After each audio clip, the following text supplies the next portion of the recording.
Welcome back to Special Report. Tonight we continue our series looking at unidentified, anomalous, say that easy, phenomena, what many people still call UFOs, UAPs. Last week we spoke with the director of The Age of Disclosure. It's a new documentary out about a suspected government cover-up over UAPs for decades, which debuts tonight in select theaters around the country, is also available on Prime Video. It's powerful. It features testimony from 34 former and current government officials, including witnesses who have testified before Congress. Earlier, we spoke with another whistleblower who is now a congressional task force member on the UAP subject. If you believe we have crashed craft, stated earlier, do we have the bodies of the pilots who piloted this craft? Biologics came with some of these recoveries, yeah. Were they, I guess, human or non-human biologics? Non-human. Well, let's get some insight into the UAP, or UFO, it used to be called, controversy, and what Congress is trying to do about it. Joining us now, retired Air Force Major David Grusch, who has been a whistleblower on the subject of UFOs, UAPs, and government transparency. He's a special advisor now to the House UAP Task Force. Thanks for being here. Thank you for having me on, Brett. So since then, people say, where is the evidence? What's happening? Why don't we know more right now, almost 2 years later? Well, certainly the last administration didn't help, and my hearing, of course, was during the last administration, and they were not exactly super transparent on this issue, unfortunately. But now that the task force has been created, I've been able to, guide the members within the boundaries of what they're actually cleared for. When people look at this, they look online, they say, there's a lot out there. There's a lot of people talking about encounters. There's a lot of people talking about videos, and we've seen a lot of that. Can we just cut it down to, you believe that we have encountered alien beings and that they've come to Earth and that we know about it as a U.S. government? That seems to be the case. I don't like to characterize necessarily where they came from. They're definitely some kind of non-human sentience, but it is true, believe it or not, we've recovered the vehicles, and we actually have physical proof, and I was actually partially cleared into some of those activities. It was beyond oral testimony provided to me. I actually had partial access to the data and actually read the intelligence reports resulting from those programs. Like with your own eyes, correct. You saw it? Yes. And so when people say this is kooky, this is out there, there's nothing to back it up. I don't speak for other parts of the government, but I can tell you NASA, which I speak for, is open and transparent with our data. Do you believe what Mr. David Grusch said, or is he lying? Whatever he said, where's the evidence? What do you say? Certainly members of this current administration are very, very well aware of this reality.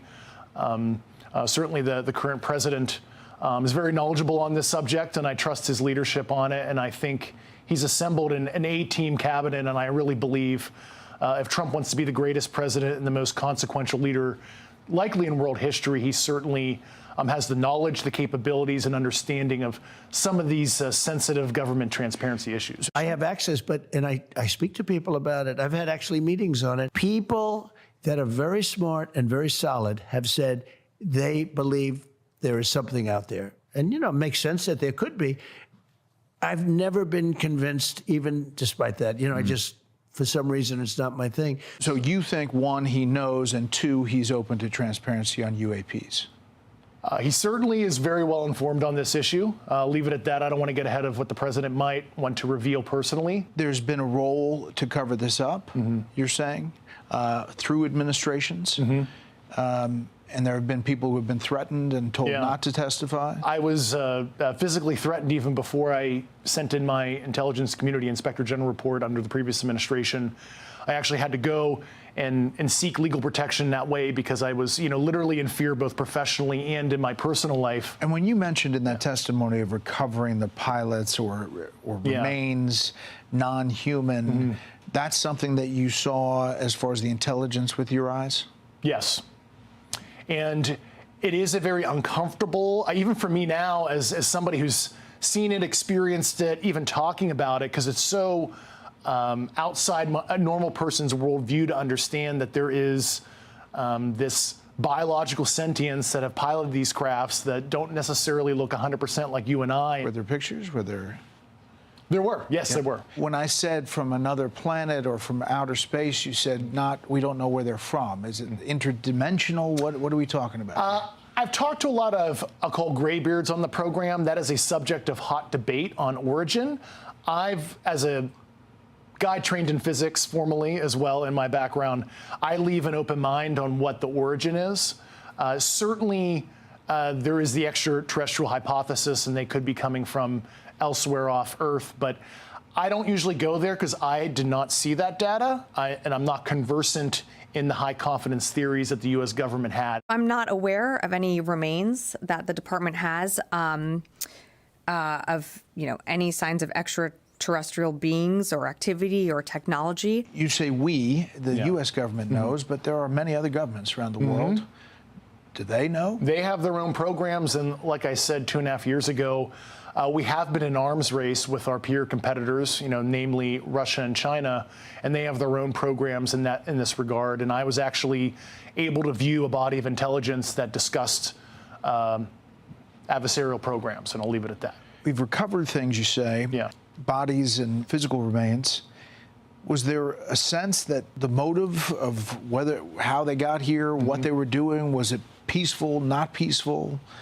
We've seen a mixed bag of activity, and motive and intent, why they're visiting. That's, once again, that gets into our assessments, not necessarily, we can't quite understand the intent of some of the sentients and why they're visiting.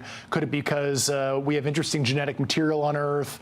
We're a Jurassic Park tourist attraction for them. Could be a myriad of reasons. For the other people who are coming out, you say to them what? You've obviously faced intimidation. You talked about harassment. There are reports that others have too. I say that there's hope. Certainly, Congress values whistleblower information right now, and certainly I believe there's an appetite with the administration to do the right thing on this as well. And there's some other things that are happening behind the scenes that I'll let the administration discuss when they're ready. Okay. Well, we appreciate your time, and we'll follow every element. It's fascinating. Yep. Thanks for having me on.